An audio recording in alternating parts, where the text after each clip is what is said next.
ও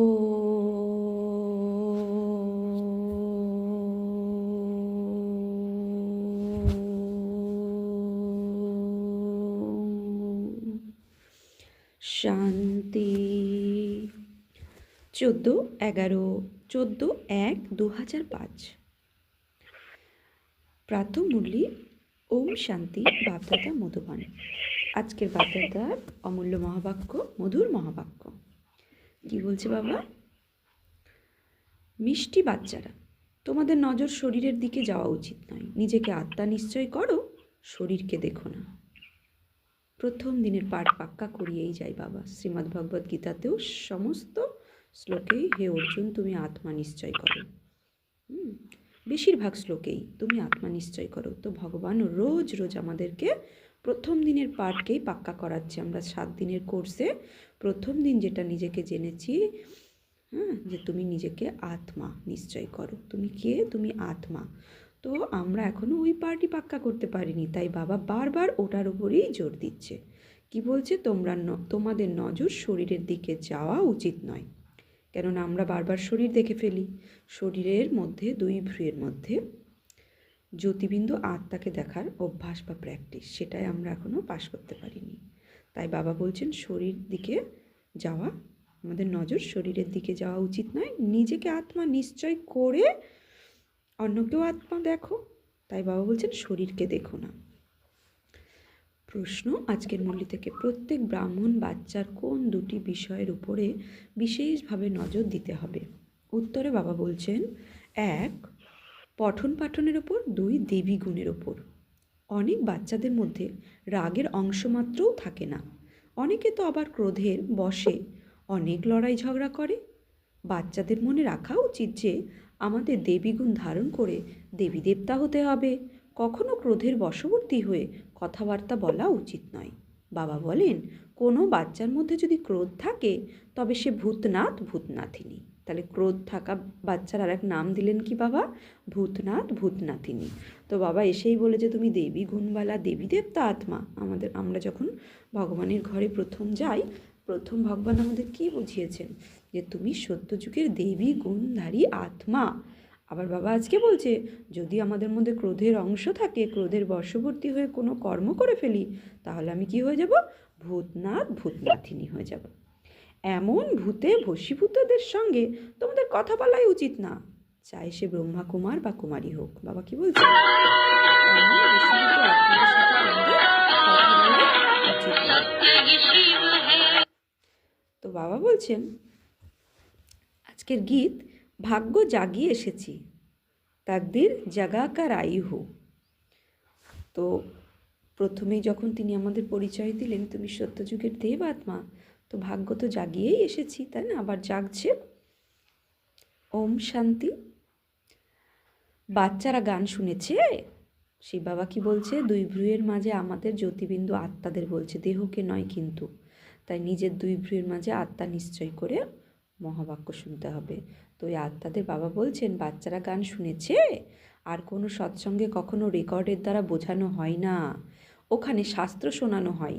যেমন গুরুদ্বারে গ্রন্থা সাহেব থেকে 2টি বচন নিয়ে পরে আবার কথা পাঠকারীরা বসে তার বিশ্লেষণ করে। রেকর্ডের ওপরে কেউ বোঝাবে তেমন কোথাও কেউ নেই। এখন বাবা বোঝান যে এই সব গান হলো ভক্তিমার্গের। বাচ্চাদের বোঝানো হয়েছে যে জ্ঞান পৃথক জিনিস, যা একমাত্র নিরাকার শিবের থেকেই পাওয়া যেতে পারে। এ হলো আধ্যাত্মিক জ্ঞান। জ্ঞান তো অনেক প্রকারের হয়, তাই না? কাউকে যদি জিজ্ঞাসা করা হয় যে এই গালিচা কিভাবে বানানো হয়েছে, এ বিষয়ে তোমাদের জ্ঞান আছে কি? প্রত্যেক জিনিসেরই তো জ্ঞান থাকে, তাই না? এসব হলো পার্থিব জগতের কথা। দুনিয়ার মানুষ সব পার্থিবীয় জগতের কথা নিয়ে আছে। তো বাচ্চারা জানে যে আমাদের আত্মাদের আধ্যাত্মিক পিতা হলেন অদ্বিতীয়, একবার দ্বিতীয়ম ভগবান। তো আত্মাদের পিতা হলেন অদ্বিতীয়, তার রূপ দেখা যায় না। সে তো এক জ্যোতি, লাইট। রূপ মানে কি? দৈহিক রূপ দেখা যায় না, কিন্তু সে এক প্রকাশ, এক তেজ, তাই না? তো তাই বলছে তার শারীরিক রূপ দেখা যায় না। সেই নিরাকারের চিত্র শালগ্রামের মতন, তাকেই পরম আত্মা বলা হয়, তাকেই বলা হয় নিরাকার। বলতে বলতে পিকচার অন্তর্মনে তৈরি করতে করতে যাবে। নিরাকার জ্যোতিবিন্দুকে সামনে ইমার্জ করব, পরমাত্মা যাকে বলা হয়। তো বাবা বলছে পরমাত্মা তাকেই বলা হয় নিরাকার। মানুষের মতো তার আকার নেই, অবশ্যই প্রত্যেক বস্তুর আকার রয়েছে, তার মধ্যে সর্বাপেক্ষা ক্ষুদ্র থেকে ক্ষুদ্রতম আকৃতি হলো আত্মার। আত্মাকে স্বাভাবিকই বলবে। আত্মা অত্যন্ত ক্ষুদ্র, এই স্থূল নেত্রের দ্বারা দেখতে পাওয়া যায় না। বাবা পাক্কা করাচ্ছে আত্মার পাঠ, আমরা কমজোরি আছি না, তাই বাবা বলছেন এই স্থূল নেত্রের দ্বারা দেখতে পাওয়া যায় না। বাচ্চারা তোমরা দিব্য দৃষ্টি পেয়েছো, যার ফলে সব সাক্ষাৎকার করো। যা পাস্ট হয়ে গেছে তাকেই দিব্য দৃষ্টির দ্বারা দেখা যায়। হ্যাঁ, তৃতীয় নেত্রের দ্বারা পাস্টের জিনিসগুলো পাস্টে বিচারণ করি না, পাস্টে ঘটে যাওয়া ঘটনাকে আমাদের মন বুদ্ধিতে চিত্র ক্রিয়েট করে আমরা বর্ণন করি মনে মনে বা কোনো ব্যক্তির সামনে। তাই বাবা বলছে ওটা কিসের দ্বারা দেখো, ওটা দিব্য দৃষ্টি অর্থাৎ তৃতীয় নেত্র দ্বারা দেখা যায়। প্রথম নম্বরের ইনি তো পাস্ট হয়ে গেছেন, তিনি এখন এসেছেন, অর্থাৎ এই ব্রহ্মাই যখন শ্রীকৃষ্ণ হয়েছিলেন সেটা পাস্ট হয়ে গেছে, এখন আবার উনি এসেছেন, এখন তার সাক্ষাৎকার হয়। তিনি তো অতীব সূক্ষ্ম, এর দ্বারাই বুঝতে পারা যায় যে পরমপিতা পরমাত্মা ব্যতীত আত্মার জ্ঞান কেউ দিতে পারে না। মানুষ যেমন আত্মাকে যথার্থভাবে জানে না, তেমনি পরমাত্মাকেও যথার্থভাবে জানতে পারে না। দুনিয়ার মানুষের অনেক মত রয়েছে, কেউ বলে আত্মা পরমাত্মায় বিলীন হয়ে যায়, কেউ আবার কী সব বলে। বাচ্চারা এখন তোমরা জেনেছো, তা আবার পুরুষার্থের নম্বর ক্রম অনুসারে সকলের বুদ্ধিতে একই রকমভাবে বসতে পারে না। জ্ঞান সকলের বুদ্ধিতে একই রকমভাবে বসতে পারে না, প্রতি মুহূর্তে বুদ্ধিতেও বসাতেও হবে। আমি আত্মা, আত্মিক জ্ঞান প্রতি মুহূর্তে বুদ্ধিরূপী পাত্রে বসাতে হবে, অভ্যাস। আমরা হলাম আত্মা, আত্মাদেরই 84 জন্মের পার্ট প্লে করতে হয়। এখন বাবা বলেন নিজেকে আত্মা নিশ্চয় করে আমাকে অর্থাৎ পরম পিতাকে জানো এবং স্মরণ করো। বাবা বলেন বাচ্চারা আমি এনার মধ্যে প্রবেশ করে তোমাদের নলেজ দিই। বাচ্চারা তোমরা নিজেদেরকে আত্মা মনে করো না, বলছে নিজেদেরকে আত্মা মনে করো না বলেই তোমাদের নজর এই শরীরের দিকে চলে যায়। দেখো শরীরের দিকে কেন যায়, বাবা উত্তর বলে দিল, নিজেকে আত্মা মনে করি না তাই আমাদের দৃষ্টিও শরীরের দিকে চলে যায়। তাহলে প্রথমে নিজেকে আত্মা, হাঁটতে চলতে ফিরতে দেখতে খেতে, আয়না দিয়ে মুখ দেখতে, দুই ভ্রুয়ের মাঝে আত্মা দেখার প্র্যাকটিস করলে তবে অন্যকে আত্মা দেখতে পাবো। কার্যত এর দ্বারা তোমাদের কোনো কার্যসিদ্ধ হয় না। উনি হলেন সকলের সদ্গতিদাতা শিব।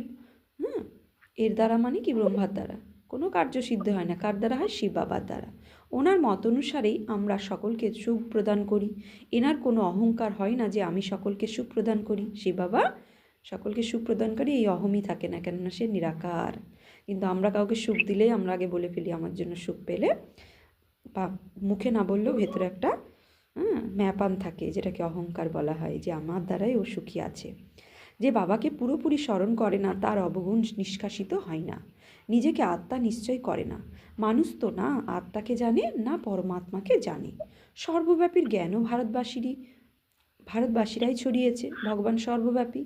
ভগবান সর্বব্যাপী যদি হতো তাহলে যদা যদা হি ধর্মস্য গ্লানির্ভবতি ভারত, যখন যখন ধর্মের গ্লানি হবে তখন তখন আমি এই ধর্মগ্লানিকে ভস্মীভূত করে সদ্ধর্মের পুনঃস্থাপনা করতে আসব। তো এই কথাটা বলতো না, তার মানে উনি কোথাও আছেন তাই তো আসবেন। তো সর্বব্যাপী হলেন, আসার প্রশ্নই পড়ে না, সে তো সব জায়গায় আছে, তাহলে আসবে কোথার থেকে। তাই এই শব্দটা সব থেকে বড় ভুল, যে ভগবান সর্বব্যাপী।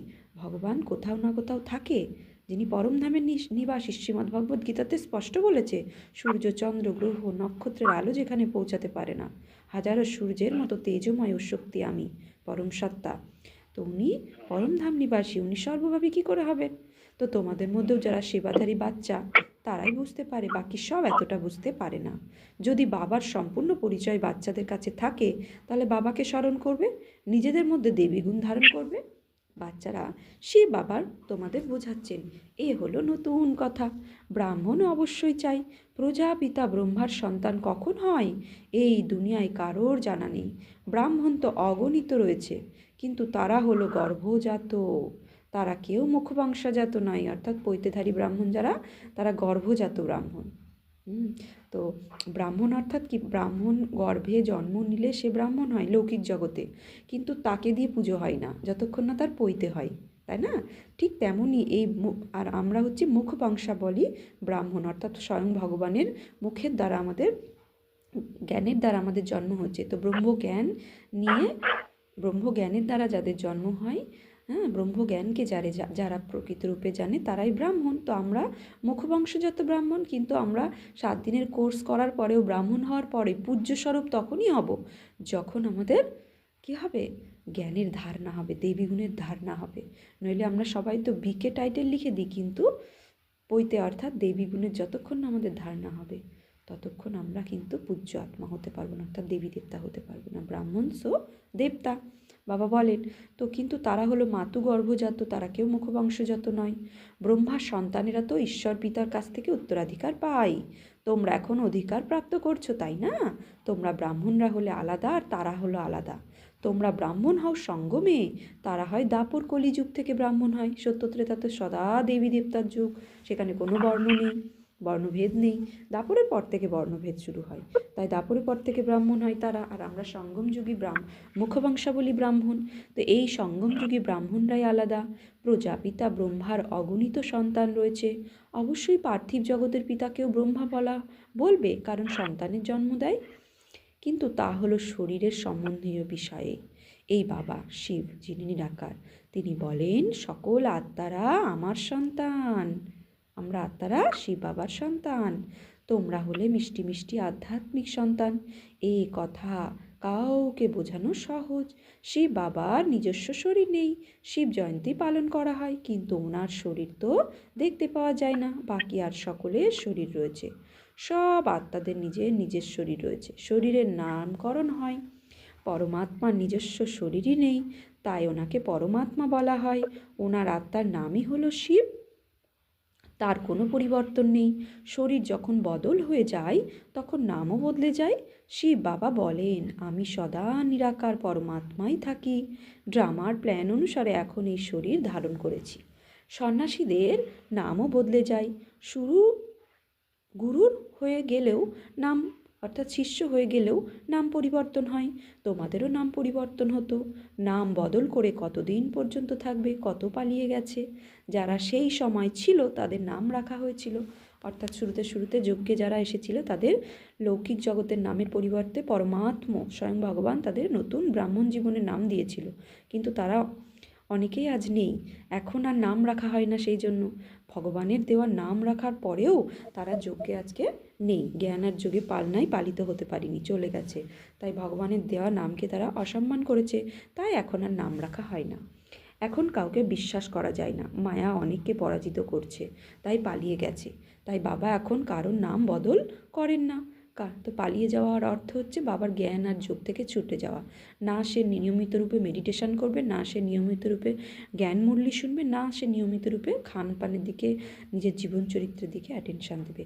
তো যে না দেবে সে তো এই ঈশ্বরীয় পরিবার থেকে চলে যাবে, অর্থাৎ আসুরি পরিবারে এই বিষয়ভোগের জীবনে, এই কলিযুগে সে মিশে যাবে। সত্যযুগে দেবী গুণ ধারী আত্মা নিজেকে তৈরি করতে পারবে না, তাই তারা চলে যাবে। তাই কার রাখবো কার রাখবো না সেটাও ঠিক নেই। সকলেই বলে যে বাবা আমরা তোমার হয়ে গেছি, কিন্তু যথার্থভাবে আমার হয় কি না, হয় না। অনেকেই আছে যারা উত্তরাধিকারী রহস্য জানে না, বাবার সাথে সাক্ষাৎ করতে আসে কিন্তু উত্তরাধিকারী নয়। বিজয় মালায় আসতে পারে না তারা। অনেক ভালো ভালো বাচ্চারা মনে করে যে আমরা তো উত্তরাধিকারী, কিন্তু বাবা জানেন এরা উত্তরাধিকারী নয়। উত্তরাধিকারী হওয়ার জন্য ভগবানকেও নিজের উত্তরাধিকারী বানাতে হয়। এই রহস্য বোঝানো মুশকিল। বাবা বোঝান যে উত্তরাধিকারী কাকে বলে। ভগবানকে যদি কেউ উত্তরাধিকারী বানায় তখন তাকে উত্তরাধিকার দিতে হবে, তখন বাবাও আবার উত্তরাধিকার বানাবেন। তো উত্তরাধিকার তো পরিবার এরা ব্যতীত কোনো ধনবান দিতে পারে না। অতি অল্প সংখ্যক মালা তৈরি হয়। যদি কেউ বাবাকে জিজ্ঞাসা করে তখন বাবা বলতে পারেন যে তোমরা উত্তরাধিকারী হওয়ার যোগ্য হয়েছ কি হওনি। এ কথাই বাবাও বলতে পারেন। বোঝার মতো এ অতি সামান্য কথা। উত্তরাধিকারী হওয়ার জন্য অত্যন্ত বুদ্ধির দরকার। তারা দেখেও যে লক্ষ্মী নারায়ণের বিশ্বের মালিক ছিলেন, কিন্তু তারা এই উত্তরাধিকার কিভাবে প্রাপ্ত করেছিলেন এ কথা কেউ জানে না। এখন তোমাদের এই অবজেক্ট সম্মুখে রয়েছে, তোমাদের এমন হতে হবে। বাচ্চারা বলে আমরা সূর্যবংশী লক্ষ্মী নারায়ণ হব, চন্দ্রবংশী রাম সীতা হব না। শাস্ত্র রাম সীতার নিন্দা করা হয়েছে, লক্ষ্মী নারায়ণের কখনো নিন্দা শোনা যাবে না। শিব বাবার কৃষ্ণদেরও নিন্দা হয়। বাবা বলেন, বাচ্চারা আমি তোমাদের কত উচ্চ থেকে উচ্চতর বানাই, বাচ্চারা আমার থেকে তীক্ষ্ণ হয়ে যায়, কেউ লক্ষ্মীনারায়ণের নিন্দা করবে না। অবশ্যই কৃষ্ণের আত্মাও তো তিনি, কিন্তু না জানার কারণে নিন্দা করছে। লক্ষ্মীনারায়ণ অর্থাৎ ছোটোবেলাকার নাম যার কৃষ্ণ, রাধা, সেই তো স্বয়ংবরের পরে লক্ষ্মীনারায়ণ হয়, তাই না জানার কারণে তার নিন্দা করে। অত্যন্ত খুশিতে লক্ষ্মীনারায়ণের মন্দির তৈরি করে। বাস্তবে তৈরি করা উচিত রাধাকৃষ্ণের, কারণ তারা শতপ্রধান। লক্ষ্মীনারায়ণের থেকে রাধাকৃষ্ণ শতপ্রধান। এনারা হলেন তাদেরই রাধাকৃষ্ণ অর্থাৎ যুবাবস্থা, লক্ষ্মীনারায়ণের যুবাবস্থা, তাই ওনাদের শত বলা হয়। এরা ছোট, তাই শতপ্রধান বলা হয়। তার মানে যুবাবস্থা শত, আর ছোটোবেলাকার যে নাম রাধাকৃষ্ণ স্বয়ংবর সবার পর হয় লক্ষ্মীনারায়ণের, তাহলে রাধাকৃষ্ণ সব থেকে শতপ্রধান, আর শত হয়ে যায় যুবাবস্থা, অর্থাৎ কলা কমতে কমতে জন্ম নেওয়ার সাথে সাথে কি হয়, একটু একটু করে কমা শুরু করে। তো যেমন ছোট বাচ্চাদের বিকারীদের বিষয় জানা নেই, তেমনই ওখানে বড়দেরও জানা নেই যে বিকার কী জিনিস। হ্যাঁ, 5 বিকার কী জিনিস, যেমন ছোট বাচ্চা জানে না, ছোট শিশু, তেমন বড় হয়েও সত্যযুগে যে দেবী দেবতা তারাও বিকারের অংশমাত্র তাদের জানা থাকে না, অবিদ্যা বিকারের। তো এই 5 ভূত ওখানেই হয়ই না, অর্থাৎ সত্যযুগে কাম ক্রোধ লোভ মোহ অহংকারের বিকারের অংশ মাত্র ওখানে হয় না। তাই বিকারের কথা যেমন জানা থাকে না, এই সময় হলোই রাত, কাম বিকারের প্রচেষ্টাই রাতেই হয়। হ্যাঁ, প্রচেষ্টা দেখো, ভগবান সব কিছু বলে দিচ্ছে একদম স্পষ্ট, স্বয়ং ভগবান। তো দুনিয়া কোথায় এসে দাঁড়িয়েছে, যে ভগবানকেও আমরা যে বশীভূত 5 বিকারে তারও আমাদের নলেজ নেই। হ্যাঁ, তাই ভগবান এসে আমাদের এক এক করে বোঝাচ্ছেন যে তোমরা কতটা মানে বিকারে বশীভূত হয়েছ। তো বলছে কাম বিকারের কথা যেটা বলেছে বাবা, যে কলিযুগ যার নাম, তো সেটাও রাতেই হয়, দেবতারা থাকে দিনে, তাই কাম বিকারের প্রচেষ্টাও তারা করে না, কোনো বিকর্মও হয় না। তার মানে কি, কাম বিকারের সাথেই ক্রোধ লোভ মোহ অহংকার কি একে অপরের পরিপূরক। যার মধ্যে কাম বিকারের উৎপন্ন আছে তার মধ্যে ক্রোধ থেকে সে নিস্তার পাবে না, লোভ থেকেও নিস্তার পাবে না, মোহ থেকেও নিস্তার পাবে না। অর্থাৎ যদি কাম বিকারের কমতি থাকে, কাম বিকার নিজের মধ্যে নিষ্ক্রিয় করতে পারে, তাহলে ক্রোধ লোভ মোহ অহংকারও তার মধ্যে কোনো মূল্যেই আসবে না। তো এটা ইজিক্যাল টু ওটা। এবার যদি আমি ক্রোধ কমাতে থাকি, লোভ কমাতে থাকি, মোহ কমাতে থাকি, কামনা কমাতে থাকি, তাহলে কাম বিকারও কমে যাবে ধীরে ধীরে। তো ঠিক আছে, তো এই 5 বিকার একে অপরের ভাই বোনের সমান, একটা থাকলেও 5টা 4টে থাকবে। সুতরাং কেউ যদি মনে করে এই দুনিয়া চলবে কি করে, তাহলে ভগবানের তৈরি করা দুনিয়া যে সত্যযুগ তা কখনোই আনতে পারবে না। তাই প্রথম হচ্ছে কাম বিকার। তাই বিকারের কথা যেমন জানা থাকে না, সেই সময় হলোই রাত। আর এই সময় কলিযুগ হলোই রাত, আর সত্যযুগ হচ্ছে দিন। তো কোনো বিকর্ম হয় না। এখন রাত্রেতেই সকলের বিকারী।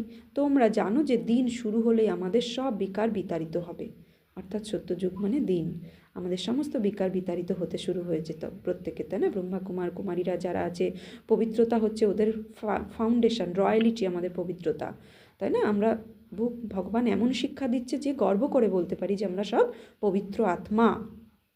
আমাদের মধ্যে ভগবান ও শিক্ষা দিচ্ছে বিকারের অংশ মাত্র থাকবে না। তো তোমরা জানো যে দিন শুরু হলেই আমাদের সব বিকার বিতাড়িত হয়। এখন জানা থাকবে না যে বিকার কী জিনিস। এ হলো রাবণের বিকারী গুণ, এ হলো বিকারী দুনিয়া। নির্বিকারী দুনিয়া, বিকারের কোনো কথাই থাকবে না, তাকে বলা হয় ঈশ্বরীয় রাজ্য। এখন হলো আসুরি রাজ্য, এ কথা কারোরই জানা নেই। তোমরা সব কিছু জানো, কিন্তু পুরুষার্থের নম্বর ক্রম অনুসারে। অসংখ্য বাচ্চা আছে, কোনো মানুষ বুঝতে পারে না যে এই সমস্ত বিকেরা কার সন্তান। স্বয়ং ভগবানের যে আমরা সন্তান, তার ডাইরেক্ট পালনা আমাদের মিলছে, এটা কেউ বুঝতে পারে না। ভাবে ওই সাধারণ সৎসঙ্গ, সাধারণ যেমন হয় দুনিয়াতে তেমনই, গুরু মহাত্মারা যেমন শেখায় তার, কিন্তু ডাইরেক্ট পরমপিতা পরমাত্মা ব্রহ্মার শরীরের আধার নিয়ে আমাদের এই মহাবাক্য শোনাচ্ছেন, যেটা আমরা রোজ শুনছি, সেটা শুনিয়ে গেছে, আমরা এখন সেটাকে নতুন করে রিভাইজে শুনছি। তো সকলেই স্মরণ করে শিব বাবাকে, ব্রহ্মাকে নয়। তিনি স্বয়ং বলেন, শিব বাবাকে স্মরণ করো, যার দ্বারা বিকর্ম বিনাশ হয়ে যাবে। কাউকে স্মরণ করলে বিনাশ হবে না। গীতাতেও বলা হয়েছে মামিকম স্মরণ করো। কৃষ্ণ তো এই কথা বলতে পারে না, উত্তরাধিকার প্রাপ্ত হয় নিরাকার পিতার কাছ থেকে। যখন নিজেকে আত্মা মনে করে তখনই নিরাকার পিতাকে স্মরণ করে। আমি আত্মা, প্রথমে পাকাপাকিভাবে এই নিশ্চয় করতে হবে। পরমাত্মা আমার পিতা, তিনি বলেন আমাকে স্মরণ করো, তবেই আমি তোমাদেরকেও উত্তরাধিকার দেব। আমি সকলকে সুখ প্রদান করি, আমি সকল আত্মাদের শান্তিধামে নিয়ে যাই। যারা কল্প পূর্বে বাবার থেকে উত্তরাধিকার নিয়েছিল তারাই এসে উত্তরাধিকার নেবে, ব্রাহ্মণ হবে। ব্রাহ্মণদের মধ্যেও কিছু বাচ্চা পাক্কা অর্থাৎ নিশ্চয় বুদ্ধি সম্পন্ন হয়।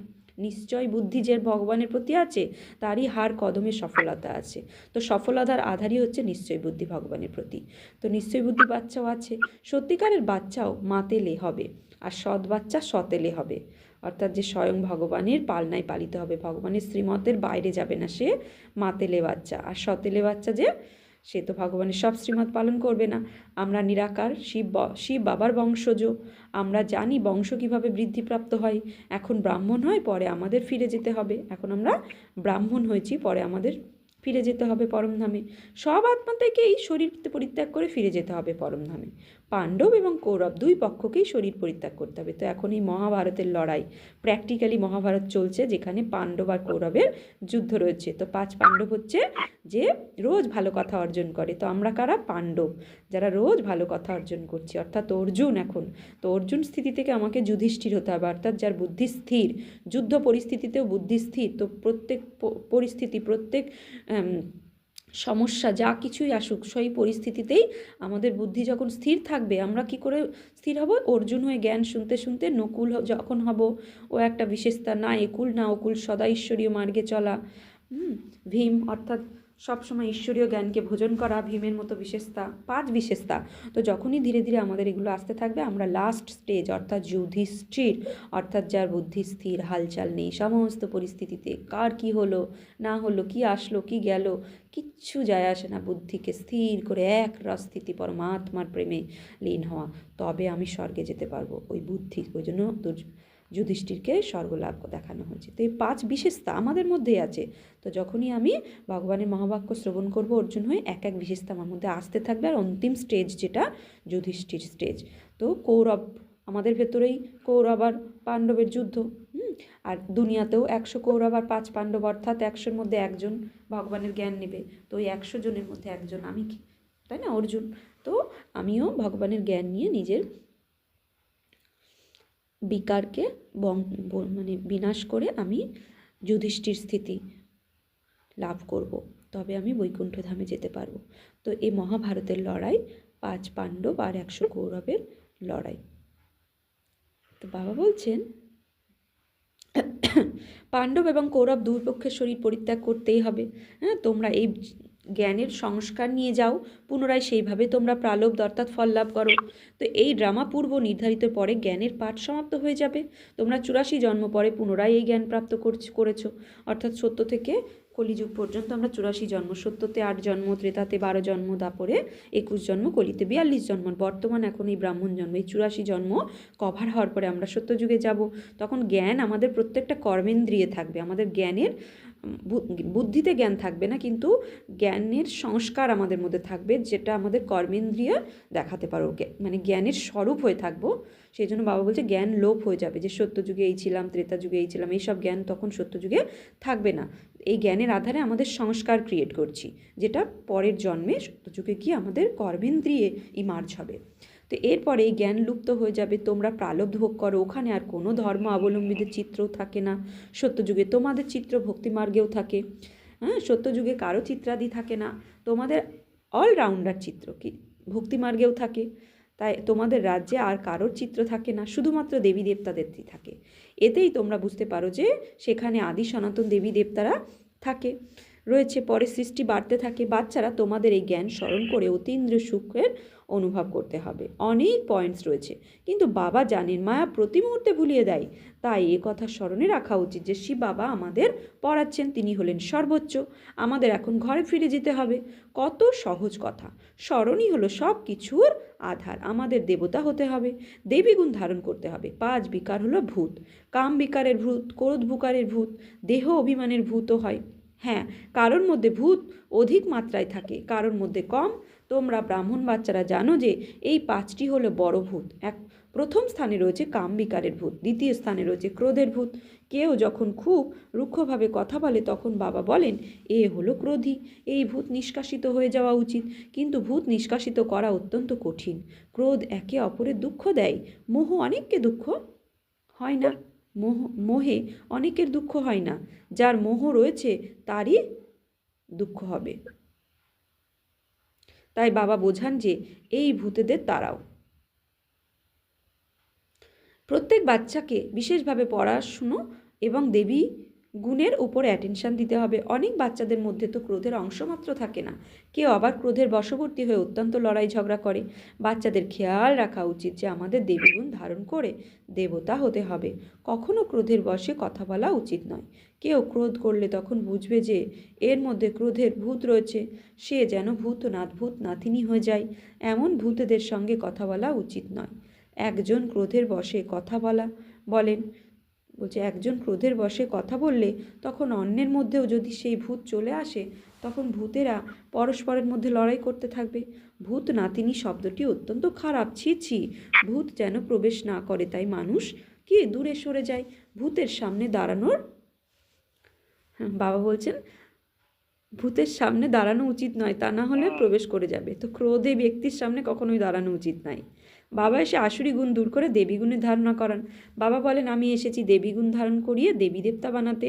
বাচ্চারা জানে যে আমরা দেবী গুণ ধারণ করছি, দেবতাদের চিত্র সম্মুখে রয়েছে। বাবা বুঝিয়েছেন যে ক্রোধীদের থেকে সম্পূর্ণ দূরে সরে যাওয়া উচিত। নিজেকে বাঁচানোর যুক্তি চাই, আমাদের মধ্যে যেন ক্রোধ চলে না আসে, তা না হলে শতগুণ পাপ চড়ে যাবে। বাবা বাচ্চাদের কত ভালোভাবে যুক্তি দেন, বাচ্চারাও বোঝে যে বাবা হুবহু কল্পপূর্বের মতো বোঝায়।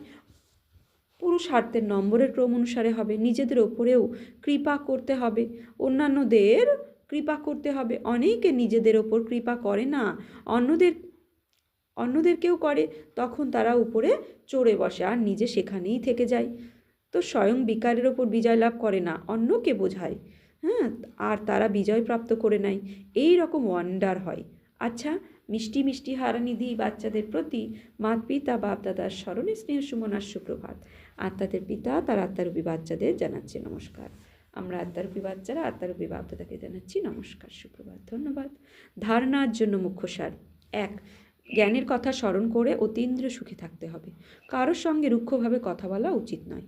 কেউ ক্রোধের বশে কথা বললে তো তার থেকে দূরে যেতে হবে। 2. ভগবানের উত্তরাধিকার হওয়ার জন্য প্রথমে তাকে নিজের উত্তরাধিকার বানাতে হবে। বুদ্ধিমান হয়ে নিজের সব কিছু বাবার কাছে সমর্পণ করে আসক্তি দূর করতে হবে। নিজের ওপরে নিজেকেই কৃপা করতে হবে। কৃপা অর্থাৎ কোনো হাত দিয়ে আশীর্বাদ করা নেই। কৃপা মানে কর আর পা, অর্থাৎ শ্রীমত ঈশ্বরীয় শ্রীমত অনুসারে যা কর্ম করো সমস্ত কিছু ঈশ্বরীয় শ্রীমত অনুসারে করো, অর্থাৎ ঈশ্বরীয় শ্রীমত অনুসারে চলো আর কৃপা করো আর পাও। কৃপা অর্থাৎ কর পা কৃপা। তো ঈশ্বরীয় শ্রীমত অনুসারে সমস্ত কর্ম করো আর পাও, তবে হবে কৃপা। এমনি কোনো হাত দিয়ে আশীর্বাদ দিয়ে দিল আর কৃপা হয়ে গেল, তা কখনোই নয়। ওই জন্য কৃপা শব্দটা এসছে। বরদান: সাক্ষী হয়ে উঁচু স্টেজ থেকে সকল আত্মাদের সাকাশ দিয়ে বাবার সমান অব্যক্ত ফরিস্তা ভাবো। সাক্ষী হয়ে উঁচু স্টেজ থেকে সকল আত্মাদের সকাশ দিয়ে বাবার সমান অব্যক্ত ফরিস্তা ভাবো। চলতে ফিরতে নিজেকে সর্বদা নিরাকারী আত্মা আর কর্ম করার সময় অব্যক্ত ফরিস্তা মনে করো, তাহলে সদা খুশিতে উঠতে উঠতে থাকবে। ফরিস্তা অর্থাৎ উঁচু স্টেজে থাকা। এই দেহের দুনিয়ায় যা কিছু থাকে তোমরা সাক্ষী হয়ে সব পার দেখতে থাকো আর সাকাশ দিতে থাকো। সিট থেকে নেমে সাকাশ দেওয়া যায় না। উঁচু স্টেজ অর্থাৎ শরীর থেকে ছেড়ে আমি লাইটের শরীর ধারণ করে গ্লোবের ওপরে, তারপরে গিয়ে ও আমার সাকাশ পুরো বিশ্বের সমস্ত আত্মার কাছে যাবে। তাই ওই সিটে বসে সাকাশ দিতে হবে উঁচু থেকে।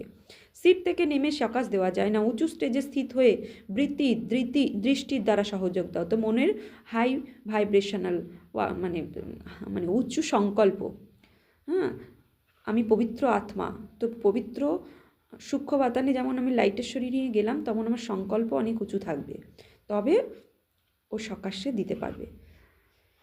তো বাবা বলছেন উঁচু স্টেজে স্থিত হয়ে বৃত্তিও যেন উঁচু থাকে, দৃষ্টি দ্বারা সহযোগের কল্যাণের সকাশ দাও, মিক্স হয়ে যায়, তখন যে কোনো প্রকারের বাতাবরণ থেকে সেভ হয়ে বাবার সমান অব্যক্ত ফরিস্তা ভাবর বরদানি হতে পারবে। স্লোগান: স্মরণের শক্তি দ্বারা দুঃখকে সুখে আর অশান্তিকে শান্তিতে পরিবর্তন করো। স্মরণের যত বাবার স্মরণ থাকবো তত দুঃখে সুখে আর অশান্তিকে শান্তিতে পরিবর্তন করতে পারবো। নিজের শক্তিশালী মনসার দ্বারা সকাশ দেওয়ার সেবা করো। নিজের শুভ ভাবনা, শ্রেষ্ঠ কামনা, শ্রেষ্ঠ বৃত্তি, শ্রেষ্ঠ ভাইব্রেশন দ্বারা যে কোনো স্থানে থেকে মনসা দ্বারা অনেক আত্মাদের সেবা করতে পারো। এর বিধি হলো লাইট হাউস মাইট হাউস হওয়া। এতে স্থূল সাধন চান্স বা সময়ের প্রবলেম নেই, কেবল লাইট মাইটের দ্বারা সম্পন্ন হওয়ার আবশ্যকতা আছে। যত নিজেকে গ্লোবের ওপরে লাইট মাইট স্বরূপে দেখবো, এতে তো আর সময়ের কোনো ব্যাপার নেই, তাই তত কি হবে, দুনিয়াতেও লাইট মাইটের শক্তি যাবে। আচ্ছা, আজকে সমান্যভাবে আমি অব্যক্ত ফরিস্তা হব। ওম শান্তি।